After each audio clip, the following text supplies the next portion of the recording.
I am Tabish Shaukat and I am from class first year. मोहतरम हाज़रीन कराम, ये 1974 की बात है जब हिंदुस्तान ने असलहे की दौड़ में अपनी बर्तरी का इजहार एटमी धमाके करके किया। उसे ना सिर्फ एटम बम बनाकर खुद को इलाके का सुपर पावर समझना शुरू कर दिया, बल्कि अपने हमसाये ममालिक को एक परेशानी में डाल दिया कि वो किसी भी वक्त किसी भी मुल्क पर हमला करके उसे सफ़ाए हस्ती से मिटा सकता है।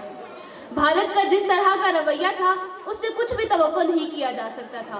भारत के इस जारहाना रवैये का सबसे बड़ा नुकसान पाकिस्तान को था, क्योंकि उसने पाकिस्तान को तो अज़ल से तस्लीम ही नहीं किया था। इसलिए पाकिस्तान के लिए ज़रूरी हो गया था कि वो अपने दिफा के लिए कोई ना कोई कदम उठाए। वक्त गुजरता गया और भारत एक सरकश हाथी की तरह अपने गरूर में बड़बड़ाता रहा और फिर 1998 में एक बार फिर उसने एटमी धमाके किए, जिससे खित्ते में एक बार फिर खौफ और हिरास की लहर उठ खड़ी हुई। पाकिस्तान के लिए अब ये नागुज़ीर हो चुका था कि वो भी इस मैदान में सामने आए।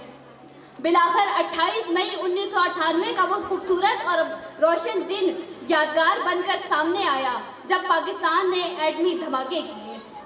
उस दिन पूरी फिजा नारा तकबीर की गूंज से मुज़य्यन हो गई। वतन की मोहब्बत को खूबसूरत नगमे की सूरत में दिखाने के लिए आ रही हैं महक फातिमा और उनकी साथी। Give a big round of applause for Mahak Fatima and her fellows.